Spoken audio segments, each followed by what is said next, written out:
Peace. What's good? I did have a random thought, but this don't feel too random right now. I just recorded about a 35-minute video, almost 37 minutes, almost damn near 40 minutes essentially, discussing an issue that happened on Instagram. As you can see in the description, as you can see by the title, I'm going to discuss the idea here of whether or not I am a racist, of whether or not I, specifically Daryl Omar Shabazz, 5 times bestseller for Christian fiction, for erotica, and for romance, am I a racist? This is all brought about by something that went on New Emerging King's page, King Randall's page. And I think this brings up the discrepancy between black men that white people approve of and black men that white people ostracize from society and turn into social pariahs such as myself versus a King Randall. Um, I have all respect for King Randall. I have nothing but respect for King Randall. As soon as I saw this man on, I believe, Valuetainment from Patrick David, discussing his program, discussing what he was doing. At that point in time, I believe he was doing this out of his home, out of his kitchen, but he saw a dire need within the black community for black mentorship, for a black man to step up and help other black children out. And everything that he does for black boys. I could not separate the idea of his ethnicity, his race, his skin color, his heritage, whatever word you want to use to describe a black man helping little black boys. I can't separate that from anything. White people seem to not want to include race ever. They don't want to mention it. They don't want to discuss it. They don't want to talk about it as if like a dirty secret or a bastard redheaded stepchild. If you just pretend it doesn't exist, it's going to go away. It has not gone away. Racism has not stopped existing. Racism has still penetrated every issue in American society, predominantly because the main factors of racism do not want to discuss racism. That's like being an abusive partner. It's like being a narcissistic abusive partner. And any time it's time to discuss your narcissistic abuse, you want to gaslight, you want to change the subject, you want to make it about something that it's not. You want to bring up the past, you want to bring up this, you want to bring up that. And it's the issue of the person who is discussing your abuse who is the problem. It's not your abuse. I would take this one step further in saying talking to most white people is like talking to the new wife of the narcissistic partner or talking to the mother or the father or the best friend of the narcissistic abusive partner who's well aware of them being narcissistic and abusive. But it's just, oh, they're trying to move on with their life. Oh, what about what you did? It's like, okay, what about what I did? So, what brings up this topic of me feeling the need to discuss whether or not I'm a racist?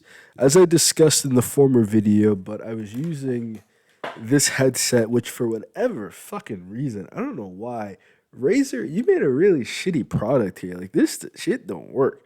The audio quality listening to it, I'll give it to, is fucking fantastic. The audio quality of like maybe this is what I was looking here on this dial, but it doesn't make sense because the dial is actually turned all the way to the max volume here, and I still couldn't hear a goddamn thing within the playback. So I have to re-record this video now. King Randall posted a video on his Instagram page, New Emerging King. God bless him. God bless King Randall. And in this video, it's King Randall with a bunch of young black boys teaching them how to fix a car. You got comments of people saying, oh, this reminds me of the Navy. I don't believe King Randall has ever been into the Army, the fucking military, anything of that fucking nature. At all. I don't think this has anything to do with the Navy or the military at all. And if this is what the Navy and the military does besides killing brown people, it's fucking stupid. Let's be real. It's fucking stupid. What he's doing is purposeful because these are small children. These are young boys who there's no one else to teach them this. And for decades now, for centuries now, this has been a pervasive issue within Black America, is the lack of the presence of Black men. You can't discuss the lack of presence of Black men without discussing the nature of racist white supremacy.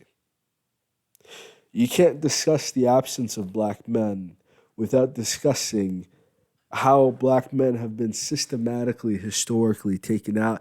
And in the last video, I went over historically how far back this goes in America. From slavery, Black men literally being ripped away from their families, and most Black children, most Black men, if they do become Black men, being raised by women. Women afraid of them becoming a man, women afraid of them getting older, women afraid of them being disobedient, women afraid of them not being obedient, kind slaves. So in African culture, once a boy came of age, the men will take the boy away from his mother, take the boy away from the home, and teach him how to become a man. America doesn't have those rite of passages. America has a lot of pseudo rites of passages, like going to college or going to the military, in which you become something. You know, you become within the college. Let's be positive and optimistic to some extent. You become a scholar. Let's put it like that. You go to the military, you become a soldier. Let's put it like that. But you don't become a man. You become a scholar, you become a soldier. You go to the trade school, you become an artisan, you become a mason. You don't become a man. There's no rites of passages for masculinity within America because masculinity does not exist inside of America. Oppression exists in America. A heritage of slavery exists inside of America.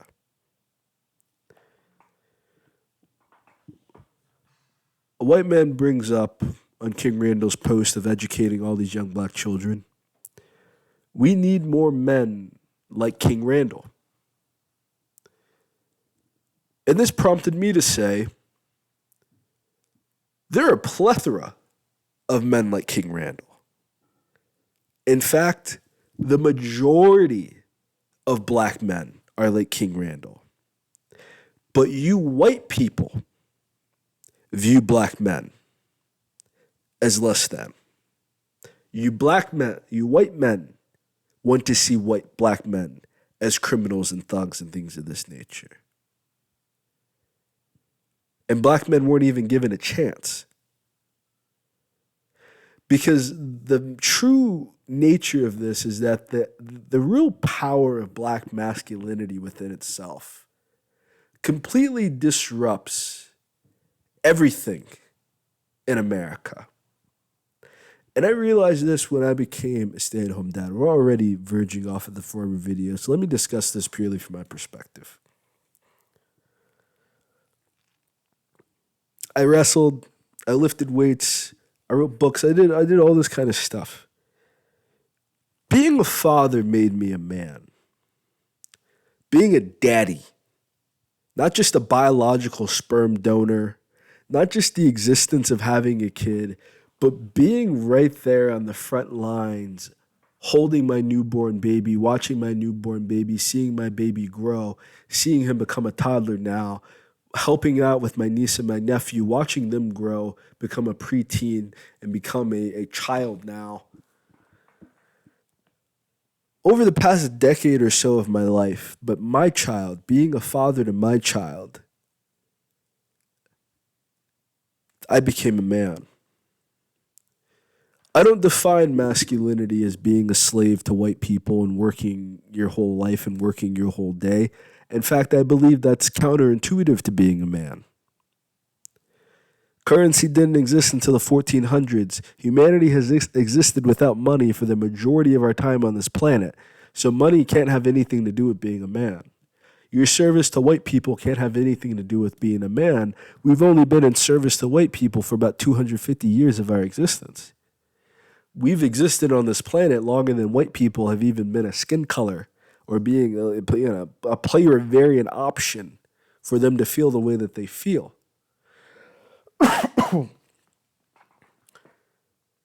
Caring for life and the value of life made me a man.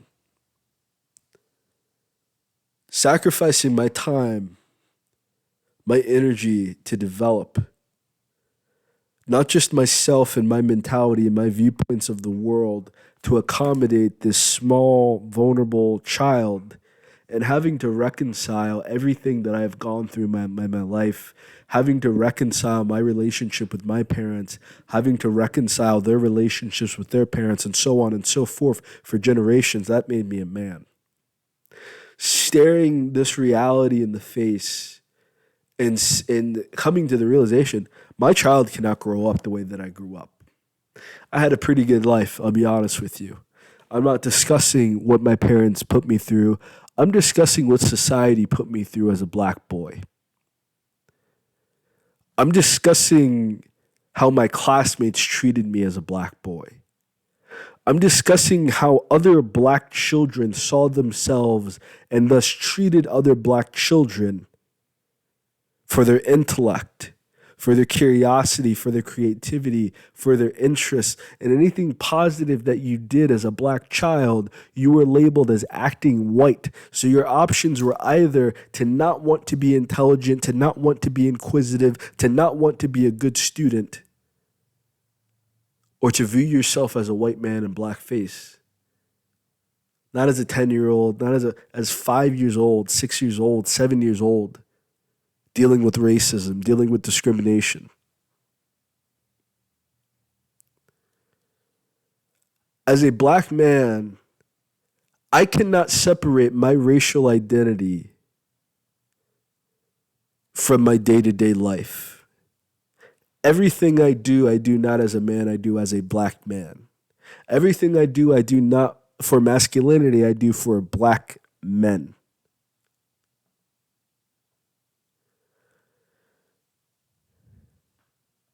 It's not like that for white men, is it?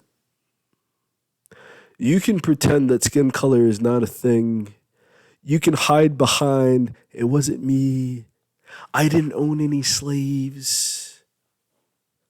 I didn't lynch anybody. It wasn't me. White men have no form of responsibility, no form of culpability, no form of any sense of belonging to their racial heritage and the actions of their ancestors, but I am directly grounded into my position in society due to the actions, behaviors, and decisions of my ancestors. To trust white people, to admire white people, to work for white people, to be in service of white people, to be afraid of white people.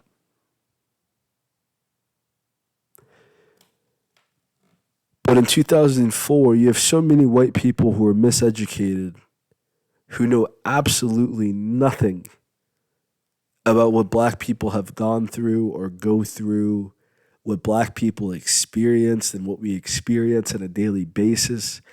They really have no idea. To the point that most of the times where I'm having an argument with a white person on the internet about my experience as a black man, my viewpoints as a black man, I'm not combating insulting, disparaging remarks upon my blackness. I'm facing complete and utter lies that I can identify because I've already been well educated upon the issue. I have already been college educated upon the issue, even though I did not get the degree. I left college to become an author. I became a 5 times bestseller. As I've already mentioned, I've written 15 books, as I don't believe I have mentioned. I have accomplished something that only 0.2% of the population has ever accomplished, even though 99% of people aspire towards it and hope that one day their life would become a book. I wrote the book. White, black, or otherwise, I've done something that most people could never accomplish. And I'm marginalized for that because the further that I got in my success as an author,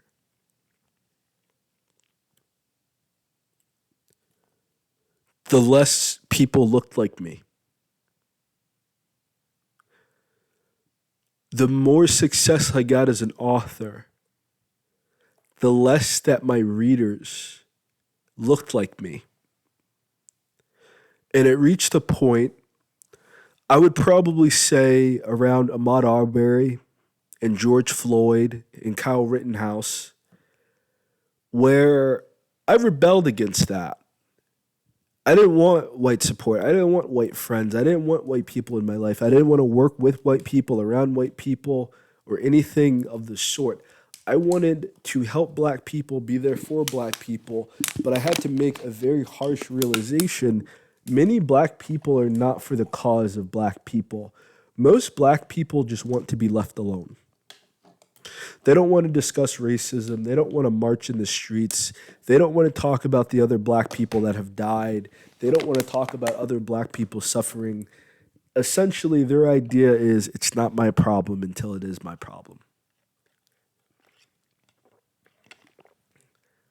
It's not their problem until it's them in that position. And as an intellectual, I don't have the type of mindset that can wait until I'm in danger to prepare for danger. As an intellectual, the onside of danger is the preparation of danger. The possibility of danger is the reason to prepare for danger.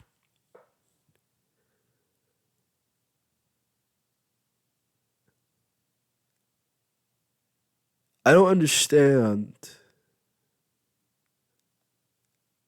how speaking out about the system of oppression calls for more ostracism and more social exilement than participating within the system of oppression.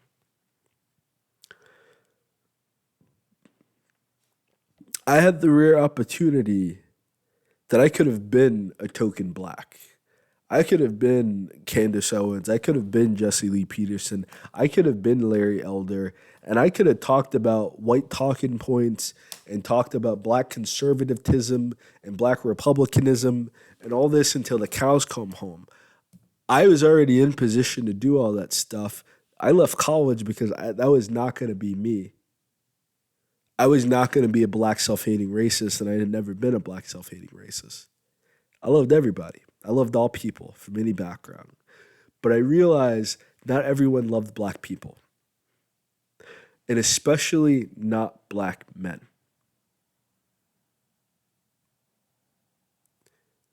The threat of black masculinity is the most palpable, the most real, persistent threat in America. And yet, it's not discussed the way it should be discussed. Black men are put into a light as if you discussing racism makes you a victim. It means you're complaining. It means you're whining. And the voices that will rush to silence you or to exile you for speaking out against white supremacy, for speaking out against black inferiority, for speaking out against a system of injustice, of violence, and oppression. There is more effort to silence that young black man, i.e., me, than there is to listen. Because most people aren't trained to listen to black men. Most black people don't even listen to black people. There's many people already that have turned off this video that saw blackface that didn't want to listen to it. Because they believe that we're lying. They believe we're just complaining. They don't want to face the reality of any of this. And it goes far beyond me as an individual.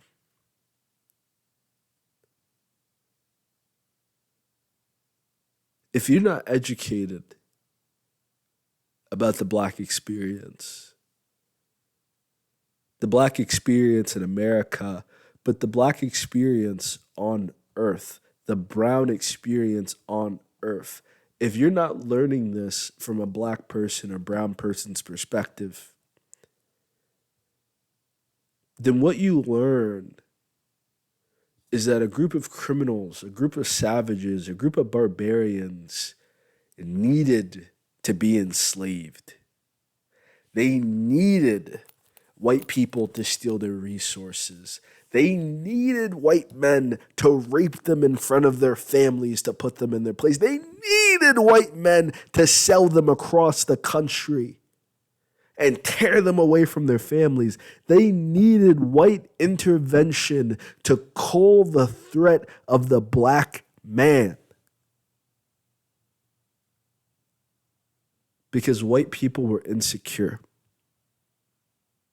Because everywhere they had gone on earth, brown people have achieved more than they had, accomplished more than they had, and were living lives that they could not imagine. Because the entire history of Europe is the history of white on white crime, the history of white men killing white men enslaving white men beating their families and beating their wives. This is the history of white people in America. This is the only thing that white people can offer you. And this is exactly why all the societal issues occur. Because you don't have people attempting to be Latino, people attempting to be Asian, people attempting to be African. You have Asian people sacrificing thousands of years of human history, 14,000 to 40,000 years of human history, depending on what section of Asia you're looking at, from North Asia to Middle East Asia to Southeast Asia. 14,000 to 40,000 years of recorded human history to be white.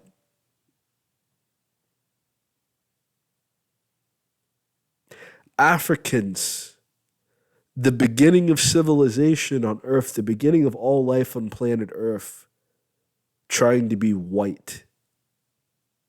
South Americans, having a rich, robust culture, attempting to be white. No matter where you look, no matter where you are in this globe in this modern day, because the United Kingdom, because the Britannia Empire has conquered the known world hundreds of years ago, there is not a single place on this earth that does not face issues of colorism, that do not face issues of racism, but we don't discuss this. We don't put this in the frames of white people have destroyed every country on the planet, so they have no choice but to come to Europe.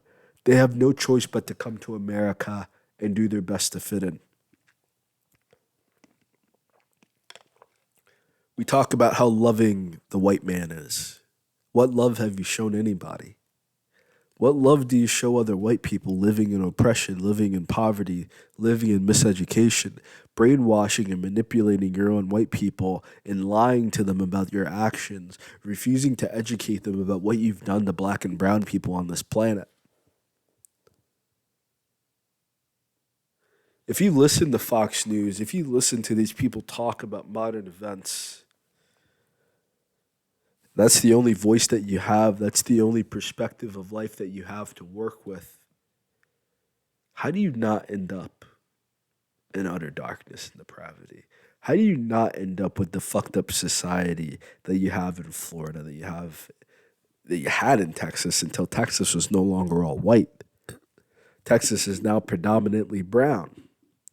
It's predominantly brown, and now they have Border Patrol setting up freaking chicken wire to keep people out because they can't handle a world in which they are equal to brown and black people.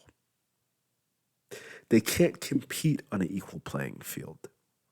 They can't compete with the truth. You're dealing with people that have lied about every single factor of what they have done on this planet, that lie about everything they continue to do on this planet, that lie about the reasons as to why they've done it. And everything they do is to manipulate and to trick and to deceive people and to seeing the goodness in white people and seeing the lack of humanity within themselves. And if you listen long enough, you'll start to believe it. If you don't have any form of education, if you don't have any other voice, any other reason, it's not like you can go to the Democrat side and hear something better. If you hear the Democrat side, all you hear about is white sovereignty and how white people are trying to help and save everybody and how love is just going to solve all the fucking issues. And it won't. Black people have loved white people more than they love black people for centuries now. Black people have loved white people more than they love their own children for centuries now. Black people have trusted white people more than they've trusted themselves and trusted other races and trusted other groups of people for centuries now. And it has gotten them no fucking where. It has gotten us nothing. Other races are pent against each other. Why? Because of the vicinity to whiteness and white resources, out of fear of what white people would do to them.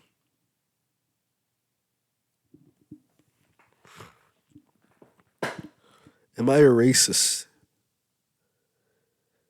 Racism is a system of violence, a system of oppression, a system of division and segregation, affecting every facet of someone's life, with the ability to take away their freedom in a heartbeat, to take away their life in a heartbeat, and face zero repercussions for those actions. I can't even say there are plenty of great black men, but white men fear them without being ridiculed by white people and being ridiculed by white men for bringing race into this.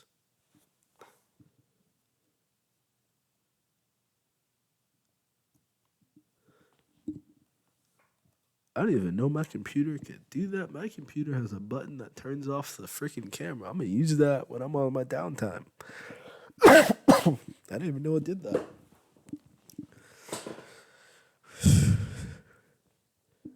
You can't even discuss the system of oppression without white men calling you a victim and white men acting like you're crying. As a black man, it's like people view it as if you want to be coddled or you want to be pampered for wanting justice. Well, we have family members, we have brothers, we have cousins, we have fathers who are in prison for the pettiest, stupidest reasons, and you watch white men get away with any and everything. But this is how they see it. This is how white people view justice. Nothing that white people do is wrong in their eyes. No amount of murder, no amount of enslavement, no amount of burning people's homes and bombing people's homes is done. We don't discuss how white people have bombed black villages and bombed black towns and neighborhoods on American soil for decades after we have built our own neighborhoods, we have built our own cities, we had our own businesses, and they destroy them. We don't talk about the need of integration being black people cannot live on their own without white people causing mass destruction and ethnic cleansing and genocide on American soil. We don't discuss that section of history. You might get a discussion of Tulsa, Oklahoma. You might get a discussion of Tulsa, Oklahoma. There were many and a multitude, hundreds of Tulsa, Oklahomas. There were hundreds of black neighborhoods that were destroyed by white people within the past decades. Not centuries, decades. This is not about slavery. This is not just about Jim Crow. This is an everyday experience of every time black people build themselves up, every time black people have something for themselves, white people feel the need to intervene and destroy it. And they do not want any form of culpability, no form of accountability or responsibility for what they have done. And it is a struggle to get white people to admit what they have done because white people are lied to. I used to believe Immortal Technique has a video, and the video is discussing how white people are blah, blah, blah, blah, but black people and Latino people are lied to and manipulated. And I don't believe that's true. I believe black people and Latino people see the exact truth. I believe Asian people see the total truth. I believe white people are manipulated and lied to. I don't believe you can raise a white citizen to be aware of everything white people have done and expect a good citizen. Because most of the white people that know everything white people have done are violent criminals, are neo Nazis that are in prison already. They join the military to commit crimes against humanity because they don't believe in a God. This is what white people do when they know the truth of what white people have done.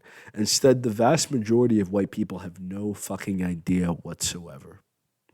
So when someone like me comes about talking about white people are evil, talking about white people have committed crimes against humanity that they need to answer for, they need to face justice for, they have no idea what I'm talking about.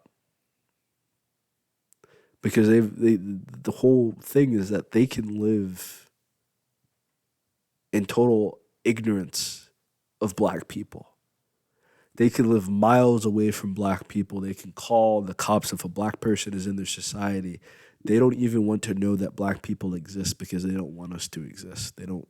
The whole reason why I even felt the need to reply to the white person to begin with is because there's a white woman saying that she believes in the genocide of all black people and that all black children should be aborted. White people can say this and believe this, and there's no criticism for that. They'll be protected for that because they're speaking on how all white people feel.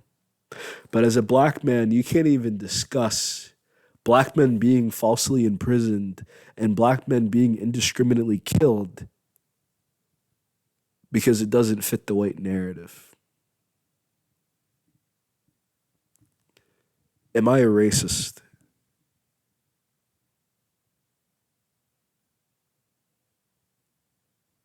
Am I a racist? Am I a racist? I'm asking you, am I a racist? What have I done? I haven't killed anybody. I wrestled, but I've gotten to one fight in my entire life in middle school. I've been a peace loving person, a stay at home dad, an author, an artist. I've committed no sins against humanity. I've committed no crimes against humanity. I've never even aspired to commit crimes against humanity. And I don't justify any crimes against humanity. I live a peaceful life to myself.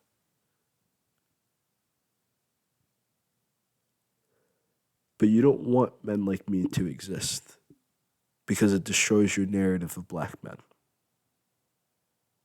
You've created an entire hip hop movement to promote private prisons and to put black men into slavery and to destroy the self image of black men.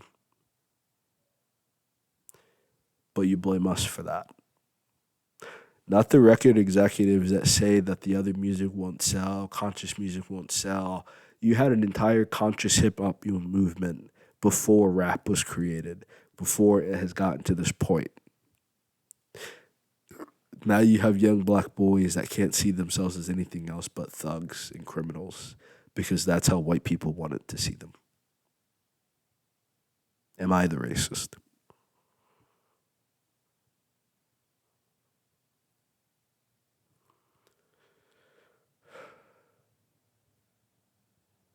This is the last video I will ever create, to my knowledge, to my power, discussing racism. Because I feel like the solution to racism is very simple. Once white people tell the truth, the full truth, the whole truth, racism ends. Because once you know the truth, once you know it actually happened, once you know why it happened, once you know the order of events in which it happened, white people had these perspectives of black people and brown people before they even left Europe. Because this is how white people saw themselves, This is how white people saw each other. And the same tools that they used to destroy white men in Europe, the same tools that they used to destroy the families of the poor Europeans in Europe, are the exact same tools that they use against black people now. Am I the racist?